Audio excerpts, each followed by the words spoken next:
To have a blind teacher teaching sighted children for me was shocking.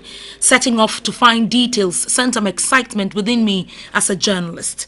This was the school where we learned the teacher was. Here she was in the staff common room with her braille. We later learned from her she was preparing her lesson notes. Lesson notes for whom I wondered.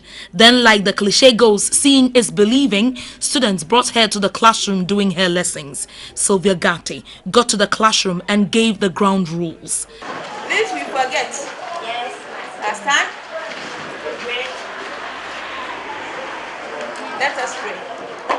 If a question is posed and you want to answer the question, you stand up, you mention your name till I ask you to go on. Huh? Yes. Don't you mention, one person will mention from here, another will mention from all angles. No way. Then the class began. On the board, we knew she was here to teach religious and moral education. Then it got to when she had to write the topic. Mary, one of the most intelligent students in the class, was virtually her eye. She took her to one corner of the board. Then she began to write. Skillfully, she made sure everything was in line. Then it got to question time. The order in the class during question time was amazing. Sylvia posed the question. Then many students raised their hands. I was wondering how Sylvia would be able to call them. Then one mentioned his name and answered the question. Okay. Another way for the next one. Then it was time for a class exercise. 2 questions were put on the board and in no time they were done. At this point, I was wondering how Miss Gatti would mark the scripts of her students. Mary stood by her side, read the answers and placed the teacher's hand at the end of each sentence to either mark wrong or correct. Mary indicated Sylvia Gatti was one of her favorite teachers. We understand and we like her teacher. She does not like Kenny. So I asked Sylvia how long she had been teaching without sight since she was born without the condition. You have been teaching in this school for how long? Oh, this school just a year or 2. But the most shocking revelation was yet to come.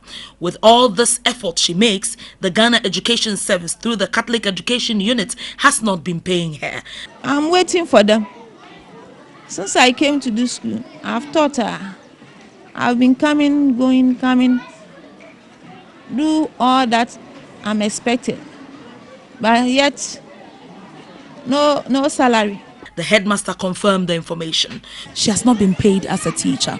You are the headmaster of the school. How does that make you feel, and what are the steps you have taken about the situation?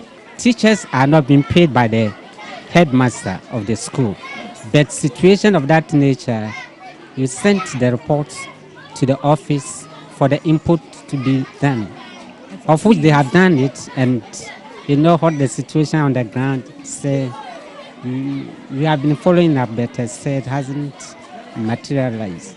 We set off to the Catholic Education Unit and the director in charge was not ready to talk to us. We learned from her Sylvia's documents had been sent to the GES in Accra. But it's not only you people who have been here.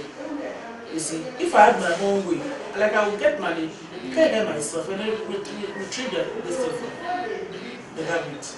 Then we met James Osei, who was the Blind Teachers Association's secretary. According to him, Sylvia Gatti's name was removed from the payroll in 2003 by the Catholic Education Unit without explanation and no entitlement for 10 years.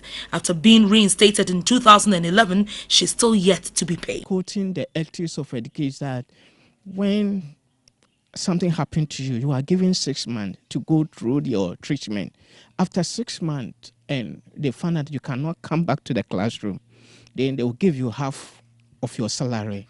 So they rather lay you off and compensate you.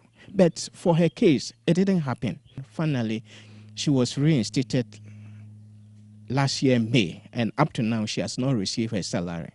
Margaret Baidu, Sylvia's mother, is worried when she dies, Sylvia will have nobody to take care of her.